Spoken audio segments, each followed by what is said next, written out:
أعوذ بالله من الشيطان الرجيم بسم الله الرحمن الرحيم وعد الله الذين آمنوا منكم وعملوا الصالحات ليستخلفنهم في الأرض كما استخلف الذين من قبلهم وَلَيُمَكِّنَنَّ لَهُمْ دِينَهُمُ الَّذِي ارْتَضَىٰ لَهُمْ وَلَيُبَدِّلَنَّهُم مِّن بَعْدِ خَوْفِهِمْ أَمْنًا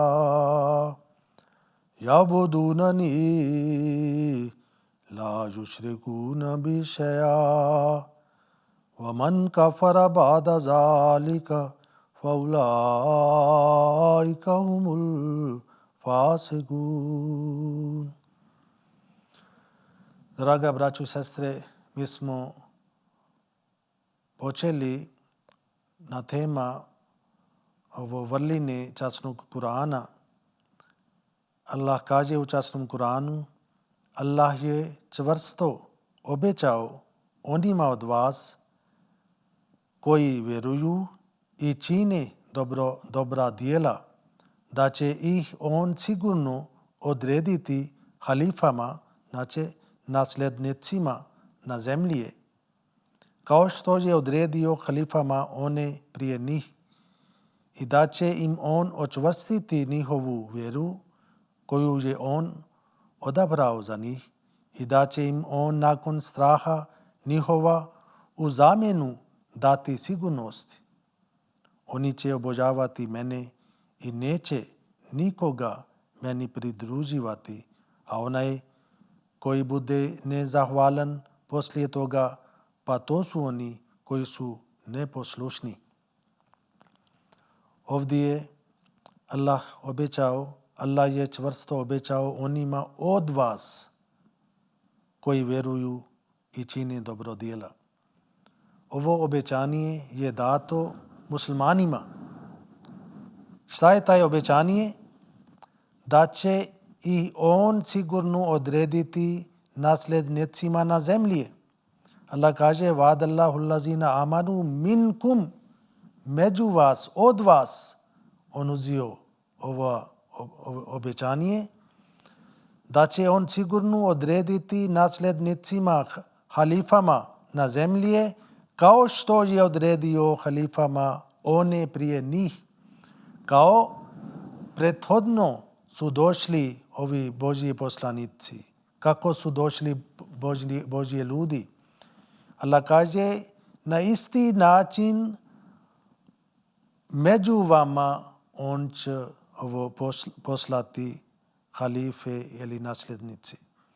I ovo ajet, ovo riječ minkum, među vas, ali od vas, se pokazuje da poslije dolazak časni poslanik sallallahu alejhi ve sellem sve ovi duhovne ovi blagodati koji moguće da neko primi, on mora da bude sledbenik od časni poslanik sallallahu alejhi ve sellem.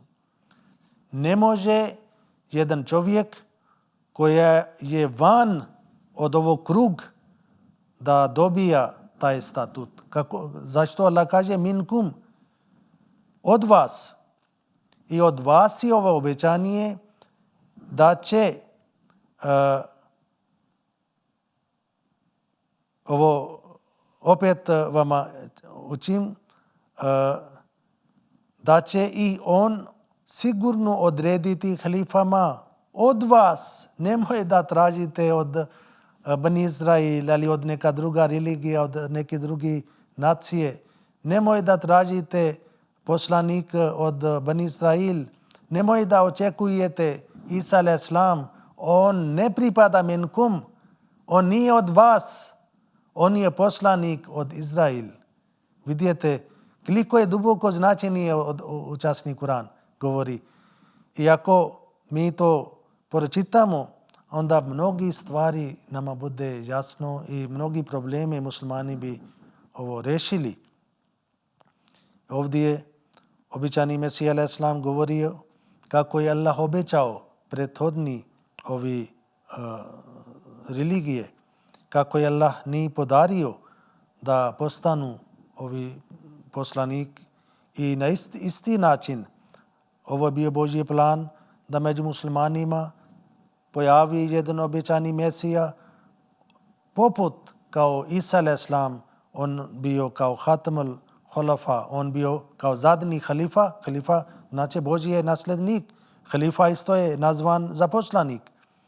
I on kako je pojavio među Izraelčanima, također jedan poslanik pojavi, običani Mesija pojavi, na kraju je umat od Muhammad sallallahu alaihi wasallam, tako da bi taj stvar bio završen, taj sličnost bude ispunjen.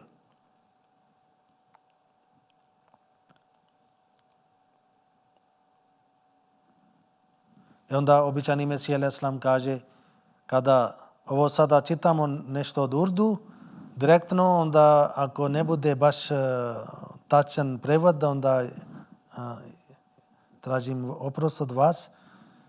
Običani Mesija alejhi selam kaže, kada ja govorim da Allah mene dao veliki čas od Isa ibn Marijem, onda oni vidi sa mržnjom prema mene. Ali ja vam kažem, prema Božje objavom, ovo Hatamul Khulafa, znači kao ovo pečat za svi Božje halife, ima veći statut nego taj Hatamul Khulafa kod Bani Izrail kao Izraelčanima. Kao Isa a.s. prije jedan program mi smo pročitali, običani Mesija a.s. rekao kao časni poslanik sallallahu alejhi ve sellem ima veći čast od Musa a.s. Isto tako običani Mesija a.s. ima veći čast i veći položaj kod Boga nego Isa a.s. I onda on kaže, pošto Isa a.s. njegovo poslanstvo bio samo prema Bani Izrail, prema jedan nacija. I Musa a.s. isto bio poslan prema jedan narod. Ali časni poslanik sallallahu alejhi ve sellem on dolazio za cijeli svijet. Ma arsalnaka illa rahmatan lil alamin. Kako je Allah rekao, wa ma arsalnaka illa rahmatan lil alamin. Illa rahmatan lil alamin. A mi tebe nismo poslali osim kao milost svim svjetovima, znači za sve ljude. I isto postoji još ajet gdje je Allah govorio da časni poslanik sallallahu alejhi ve sellem da on dolazio prema svih ljudi. To je pravi ogromna razlika. I također običani Mesija koja je sluga časnog poslanika, njegova poruka, njegova misao je isto prema cijeli svijet. I ta se pokazuje koliko ogromna razlika među Isa alejhi selam i među njega. I onda jednom običani Mesija alejhi selam rekao, ovi časni poslanik sallallahu alejhi ve sellem što je rekao u hadisima da će pojaviti obnovitelji u početak svake stoljeće. I običani Mesija alejhi selam rekao šta je mudrost u tome da je časni poslanik sallallahu alejhi ve sellem nije rekao njih kao poslanik. I on kaže, ovo je bio zato što je časni poslanik sallallahu alejhi ve sellem je pečat svih poslanika. Iako bi bili i onda iako opšte ne bi dolazio ni jedan poslanik među muslimanima poslije Muhammed sallallahu alejhi ve sellem, onda taj sličnost koja je postoji među umat od Musa alejhi selam i među umat od Muhammed sallallahu alejhi ve sellem, ako ne bi bio ni jedan poslanik, i onda taj sličnost ne bi bio završen.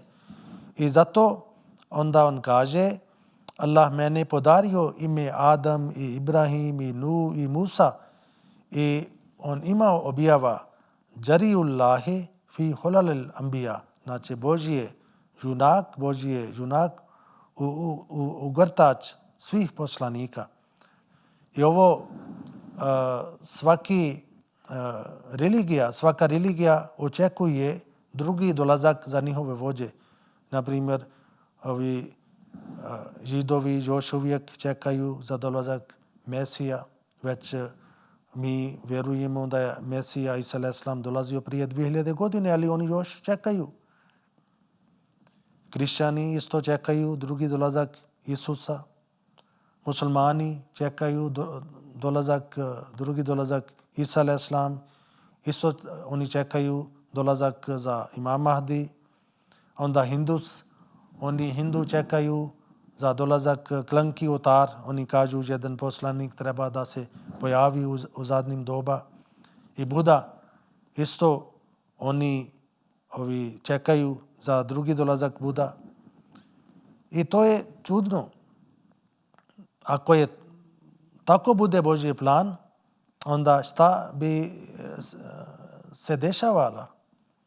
Šta bi dešavalo onda? Na primjer, u jedno vrijeme pojavi taj Mesija za Židova i on bi rekao ja sam od Boga, ovo moja religija je istiniti, i došao isto taj Mesija za kršćanstvo. Onda oni bi rekli ovo je naša vođa, naša religija, on bi pozvao prema svoje religije. I Buda ako bi isto došao na kraj doba, na ovo doba, onda on bi nazvao da njegova religija budizam je istiniti. I taj klanki otar ako bi došao kod Hindus, onda on bi rekao ja sam taj, moja religija je istiniti. Iako je došao Imam Mahdi i Mesiji, kako muslimani čekaju, onda on bi rekao Islam je istinita religija. Onda ako bi svaki pozvao prema sebi, onda šta bi se dešavalo? Onda kakva bio Bog? Kako može da Bog u jedno vrijeme pošalje različite poslanike, različite poruke, među različite religijama i svaki tvrdi da je on i od Boga i svaki tvrdi njegova poruka je istinita. Onda šta bi bio? Zato Hazrat Mirza Ghulam Ahmad a.s. dobio ovo svi razni imena zbog sličnosti.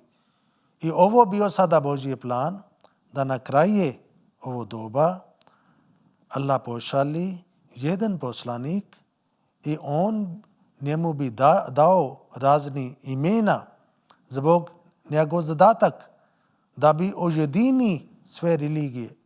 Pošto Islam je konačna religija u svijetu. Časni Kur'an je zadnja Božja poruka. Sada do sudnjeg dana nema nova poruka, nova religija. Ali unutra Islam je bio potrebno reforma. Kako mi smo prije pričali da običani Mesija a.s. govorio da njegova sa dolazak njegov Allah ispunio ovo sve obećanje i onda on će vratiti na taj vrline. I zato ovo bio Božji plan da dođe samo jedan poslanik za sve religije, za cijeli svijet i onda on bi jedinio svijet kako je bio nekad u početak kada je počeo čovječanstvo. Kako je početak, svi su bili skupa zajedno i na kraju opet oni budu skupa zajedno. I to je taj Božji plan. I oni su sretni koji su sada priznali Hazrat Mirza Ghulam Ahmad a.s. i koji su njega prihvatili. I onda Allah kaže Kataballahu la aglibanna ana wa rusuli inna Allaha kaviyun aziz. Allah je odredio sigurno ćemo ja i moji poslanici nadvladati. Uistinu je Allah silan, moćan. Pošto poslanik kada dolazi, on radi ovo protiv opšte ovi zakoni. Zakon to znači kada ja kažem, na primjer, poslanik bude sam, a na druge strane bude cijeli njegova narod i nacija. Ali oni svi krenu da ugasi ovo Božje svjetlost, ali Allah stoji uz svog poslanika. Koliko god oni pokušavaju, uvijek oni ostanu, njihov trud ostanu uzalud i ne može nikad oni uspjeju. I zato Allah kaže, Allah je odredio, sigurno ćemo ja i moji poslanici nadvladati. Allah pošalji kada čovjek, on bude sam. I on samo glasi, Allah mene poslao, slijedite mene ako želite da dobite Božje zadovoljstvo. Neki sretni prihvati njega, većina, kako gledamo, odbijaju. Ili ovi mnoštvo što postoji, oni pokušavaju sa silom da ugasi ovo Božje svjetlost, ali oni ne može da uspjeju. Mi vidimo ovo bitka na Badr. Muslimani su bili samo 313. Na druge strane, neprijatelji su bili 1000 vojnika koji su bili naoruženi, snažni. Među muslimanima su bili neki stari ljudi, neki djece, neki nisu bili maloletni djece. Svi su izašli. Ali kada mi vidimo opšti zakon, svjetski zakon, ako je jedna velika skupina, na druge strane 3 puta manje skupina i slaba skupina imaju slabe oružje, ako se sukobuju, onda prema obični zakoni kako postoji, onda koji su mnoštvo veliki, imaju moći, oni pobjedi. Ili Allah učini, onda Allah pomaže svog poslanika kako je on ovdje obećao. I ovo stvar mi vidimo u naš džemat. Ja sam živio u Pakistan. Ja sam lično gledao opozicija od naš džemat. Naš džemat borila da se osniva Pakistan u 1947. godine. Svi su glasili za Pakistan. I pošto drugi halifa tada vidio drugi halifa Hazrat Mirza Bashiruddin Mahmud Ahmad, on vidio da je sada treba da pomažemo muslimana. Pošto ako bi džemat pomagao Hindus, onda još jedan veliki dio Pakistan bi izgubio. Ali Hindus, oni su pozorili drugi halifa. Oni su rekli, šta vi radite? Ako vi glasate za Pakistan, sutra dan oni će vas ubiti. Ali halifa rekao, mi ne možemo da odreknemo pravda zahtjeva i da mi stojimo uz Pakistan. I onda Pakistan bio osnivan, džemat morao da napusti svoj centar, svoje glavno sjedište Kadijan, i halifa i isto ostali Ahmadi, 313 sledbenik halifa naredio da ostanu, da se čuva ovi naši sveti mjesto i grad. Ostali svi su napustili Kadijan i onda postao taj dio Indija i svi su došli u Pakistanu.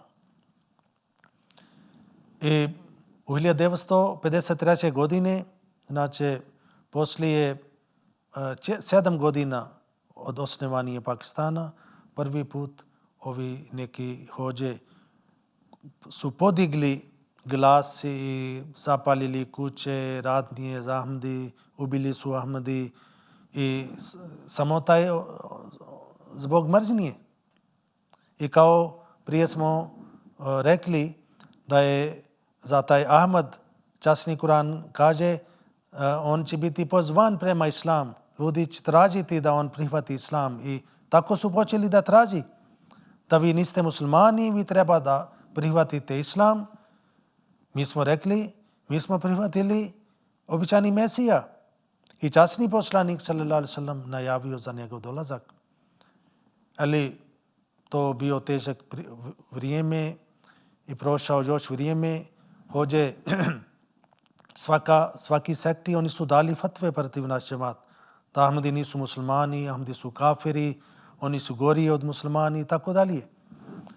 Nama ne brini, mi ne sikiramo za takve stvari, pošto mi smo prihvatili čovjek od Boga i mi idemo na ovo pravi put.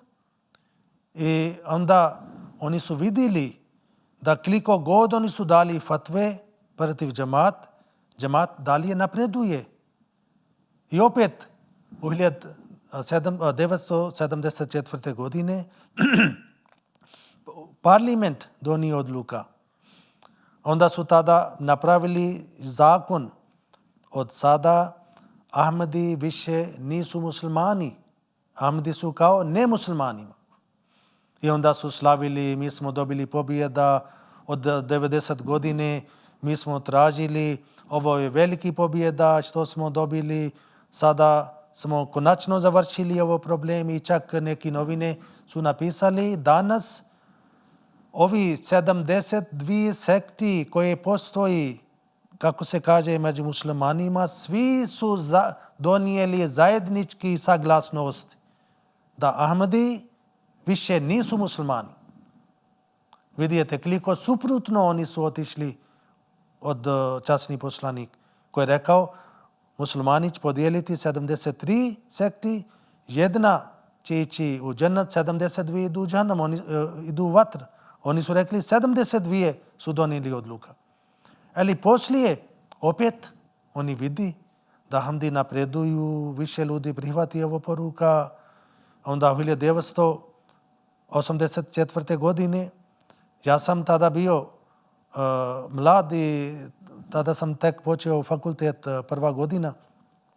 Vidjeli smo, onda je diktator Ziaul Haq donio odluka, napravio novi zakon da Ahmadi ne smiju da uči azan, ne smiju da ponašaju kao musliman, nemaju da radi bilo šta koje liči na musliman. I onda tada četvrti Hazur, halifa, on morao da napusti Pakistan i to je bio hidžrat i otišao u London. I do dan danas sjedište hilafati je tamo. Ali alhamdulillah džemat sada mnogo se napreduvala. Ali oni nisu uspjeli. Oni nisu uspjeli da zaustavi posao. I ako sada ponekad gledam neke izjave od hođe, oni kažu mi smo toliko uspjeli, ali oni su širili, koliko oni troši novac za svog poruka, imaju MTA, imaju toliko džemat u Afrika, imaju toliko džemat tamo i vamo. Znači, svaki dan oni vidi da šta god oni su pokušali, Allah pokazao da njihov trud ide u zalud. Ali ovo Božje džemat napreduje. I kao ovdje Allah obećao da je katab Allahu la aglebanna ana wa rasuli, kao Allah obećao da Allah je odredio, sigurno ćemo ja i moje poslanici nadvladati. I ovo stvar smo gledali kroz život časni poslanik sallallahu alejhi ve sellem. Koliko puta ovi nevjernici, oni su pokušali da ugasi ovo Božje svjetlost. Prvo su pokušali u Mekka i kada je časni poslanik sallallahu alejhi ve sellem morao da napusti svoj voljeni grad, onda su napadali nekoliko puta. Ali nisu uspjeli. Svaki put oni su imali veća vojska, više ljudi nego muslimani. Muslimani su bili siromašni, nisu imali neka bogatstvo, nisu imali oružje, nisu imali toliko vojnik. Ali Allah nije pomagao. Časni Kur'an isto se kaže وَلَكَدْ نَصَرَكُمُ اللَّهُ بِبَدْرٍ وَأَنْتُمْ أَذِلَّةٌ. Zaista mi smo vama pomogli u Badr kada ste bili slabi. I običani Mesija alejhi selam kaže na ova doba je kao Badr. I zato Allah poslao njega da pomaže islam. I ovo je taj sada lijek i rješenje koja muslimani treba da uzimaju. Eli žalosno, oni nisu uzeli taj lijek, taj rješenje. I onda vidite posljedice kod muslimana. U zapad, ako oni pričaju za islam, oni pričaju za taj hođe, ovi muslimani koji završi samo ubitstva, ubijaju muslimani, ubijaju nevini ljudi u ime Boga. I to nije islam. Oni su otišli mnogo daleko. Islam je sada samo ovo istinski islam koja se nalazi sada u Ahmadija džemat. Taj istinski islam koji sada širi Hazrat Mirza Ghulam Ahmad alaih islam. I taj islam je pokazuje Ahmad. To se pokazuje lepota islama. Kada ovi kršćani i drugi religije, kada oni vidi naš skup, naš dželsa, naš rad u zapad, onda oni vidi ako je taj islam, onda nema nikakva strah od toga. Ali to je taj islam što je donio časni poslanik sallallahu alejhi ve sellem. I sada muslimani, oni su pokvarili taj islam. Oni su dodali od sebe neki pogrešno tumačenje. I zato bio neophodno da Allah pošali nebetski glas, nebetski čovjek, da očisti islam od ovo novtarija, od ovo prljavi stvari. Islam znači mir, islam znači ljubav. I zato mi širimo ljubav, mi širimo mir, a drugi, oni širi mržnja. Onda, kako je prije, uvijek mir i ljubav pobjedio. I inša Allah, tako će biti na ovo doba. Neka mi smo dužni da širimo ovo poruka dalje, da ljudi znaju da zaista Allah poslao jednog čovjeka na ovo doba da bi on spasio vas i spas leži za njih. Ako mnoštvo odbija, onda ovo poruka nije kriva. I onda ne možemo da kažemo da postoji neki nedostataka. Zašto što većina ljudi nisu prihvatili? Ne. Allah pošali svoje poslanika. Onda oni ko prihvati, oni imaju korist od toga. Oni budu spašeni. Ali ovi koji odbijaju, onda posljedice čekaju za njihova djela. Allah kaže, šta god vi radite, ima posljedice.